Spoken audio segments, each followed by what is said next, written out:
Did you know that the house most Americans are chasing, the one with the two-car garage, the granite countertops, the big backyard, is quietly draining them of every dollar they will earn for the next 30 years?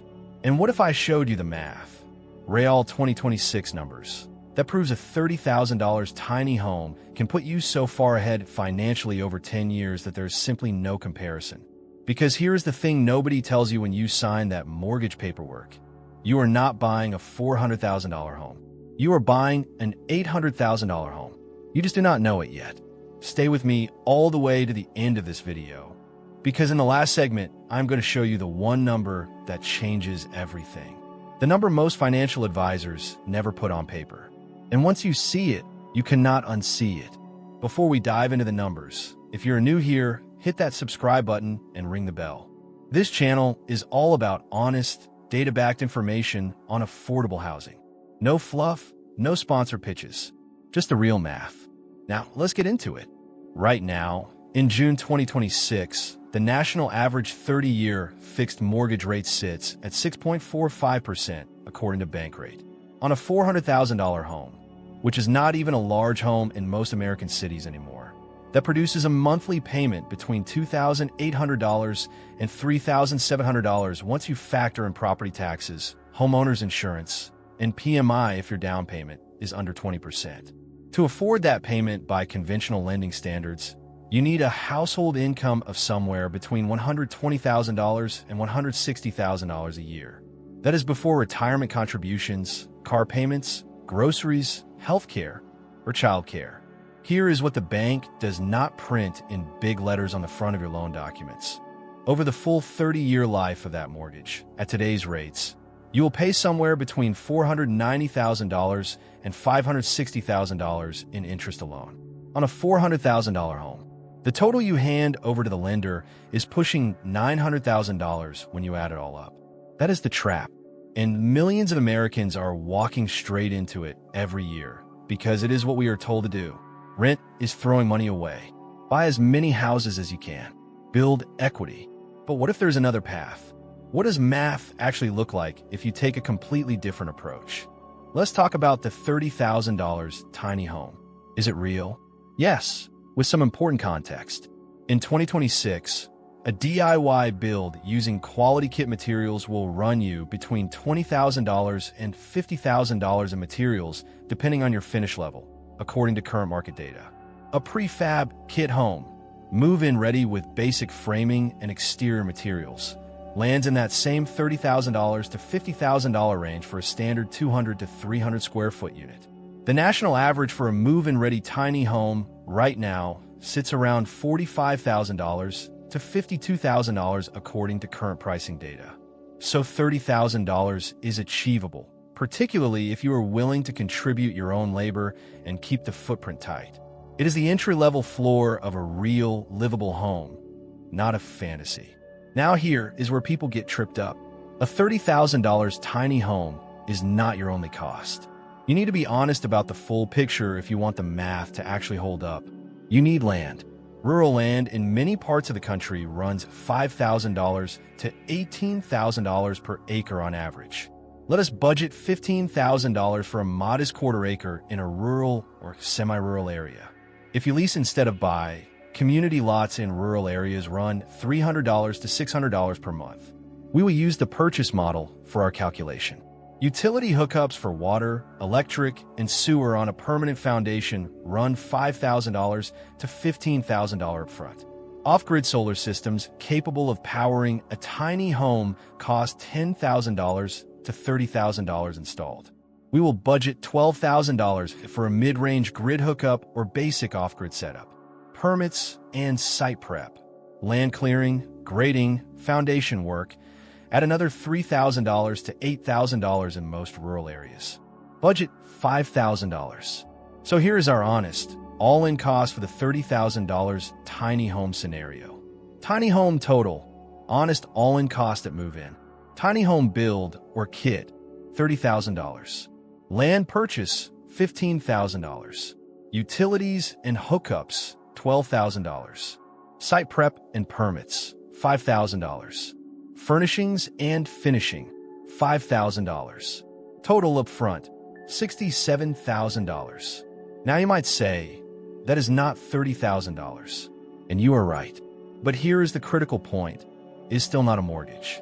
If you have $67,000 in savings, or if you finance a portion of it through a personal loan, you're dealing with a completely different financial animal than a 30-year bank obligation. All right, this is the segment you came for. 10 years, 2 paths.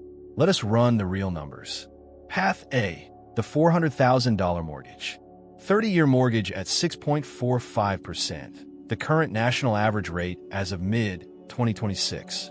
With a 10% down payment, $40,000. Your loan amount is $360,000. Principal and interest alone, approximately $2,262 per month. Add property taxes. National average is roughly $3,600 per year for a $400,000 home, or $300 per month. Homeowners insurance averages about $170 per month for a home in this price range, according to national insurance data. Add PMI, roughly $150 per month since you put less than 20% down. Your total housing payment, approximately $2,882 per month. Call it $2,900 to keep the math clean. Over 10 years, that is $2,900 multiplied by 120 months, $348,000 paid out. Now at average utility costs for a traditional home. The Energy Star average is over $2,000 per year.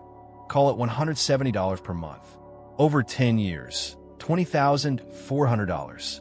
Maintenance on a traditional home runs an average of 1% of home value per year. On a $400,000 home, that is $4,000 per year or $40,000 over 10 years. Here is the kicker on equity. In the first 10 years of 30-year mortgage, the majority of every payment goes to interest, not principal.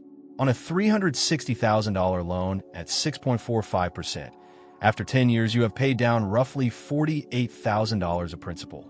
Your equity from payments plus the original down payment is approximately $88,000 before any appreciation, and your remaining balance is still over $311,000. Path A, 10-year total cash out. Down payment, day one, $40,000. Mortgage payments, 10 years, $348,000. Utilities, 10 years, $20,400. Maintenance, 10 years, $40,000. Total spent, $448,400. Principal paid down, $48,000. Net cash cost, money gone, $448,400.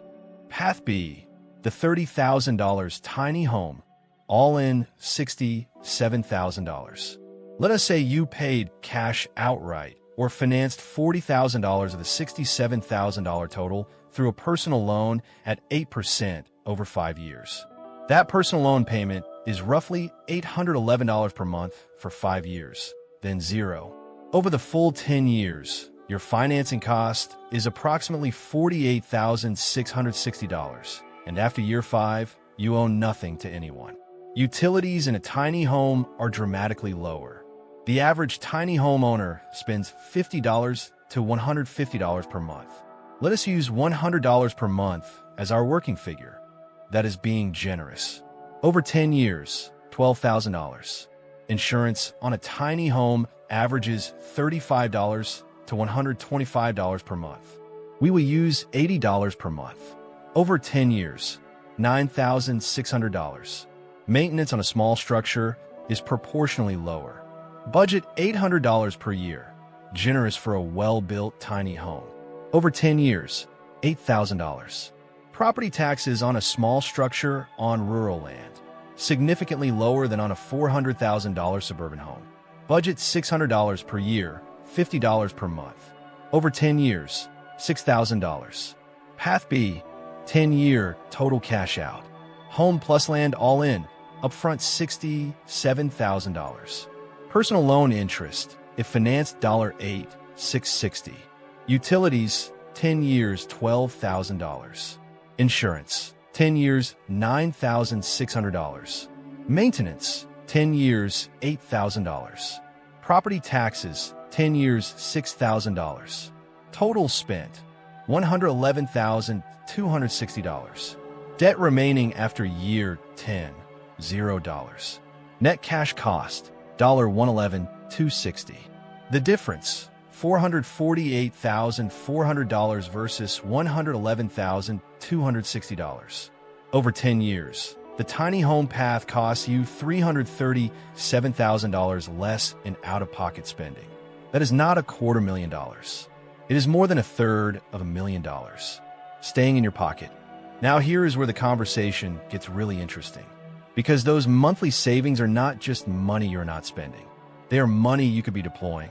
If the mortgage buyer is spending $2,900 a month and the tiny homeowner is spending roughly $1,000 a month all in after year 5, that is a $1,900 monthly difference once the personal loan is paid off.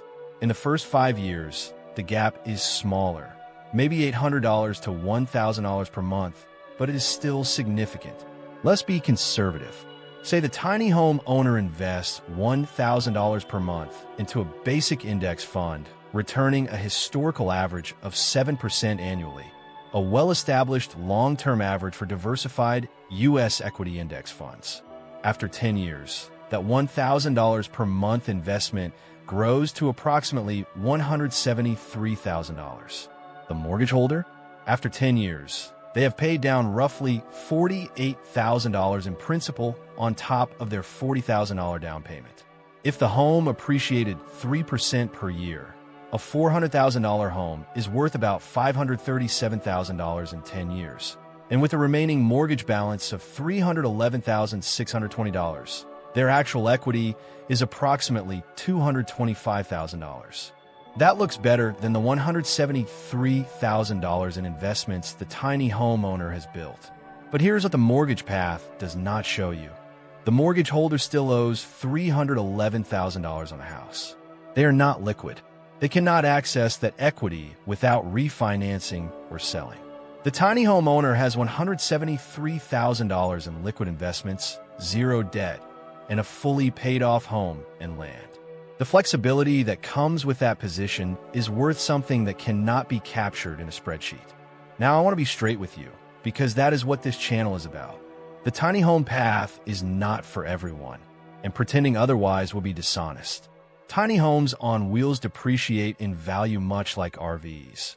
Permanent foundation tiny homes hold value better, but there's still a niche market with a limited buyer pool when it comes time to sell.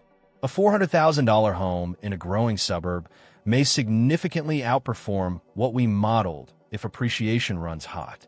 Zoning is still a genuine challenge in many jurisdictions. Not every county will allow a permanent tiny home on a small plot. You need to do your homework before you buy land, not after. Tiny home living requires real lifestyle adjustment. 2 people and a dog in 300 square feet is a different life than a 2,000 square foot house. Some people thrive in it. Others find it genuinely difficult after a few years. Neither reaction is wrong. And if you have children, the calculation changes significantly. A tiny home that works perfectly for a couple may not be a practical long-term solution for a family of 4. What the math does tell you, clearly and without ambiguity, is this. The financial cost of a traditional mortgage is enormous. The savings available through tiny home living are real, and those savings are large enough to alter the entire trajectory of a household's financial life if deployed well. I promised you at the start of this video a number that changes everything. Here it is. The average American household earning $80,000 per year, right around the U.S. median, takes home roughly $5,200 per month after federal and state taxes. A $2,900 mortgage payment represents 56% of that take-home income. More than half of every dollar earned goes directly to the bank. Before food, before gas, before the kids' shoes. That same household in a tiny home with $1,000 in total monthly housing costs, their housing is 19% of take-home pay. That is the standard that financial planners used to call reasonable back when it was actually achievable for the middle class. 37 percentage points. That is the gap. On a monthly take-home of $5,200, 37% is $1,924 per month freed up. Per month. Every month. That is the number. $1,924 a month is a retirement account maxed out. It is a college fund for your kids. It is the ability to start a business. It is the ability to weather a job loss without panic. It is the difference between a life spent paying a bank and a life spent building something for yourself.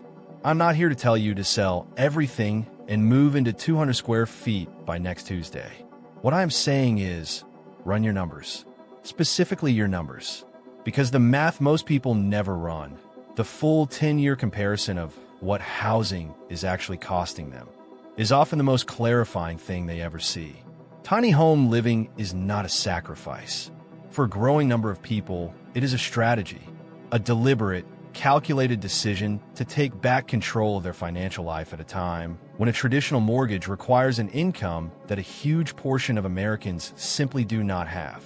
If this video helped you think differently about housing costs, I would really appreciate a like. It genuinely helps this channel reach people who need to hear this information.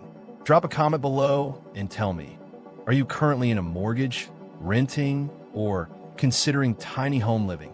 I read every single comment.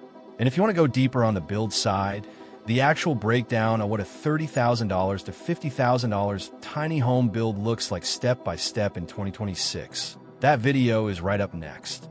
I will see you there.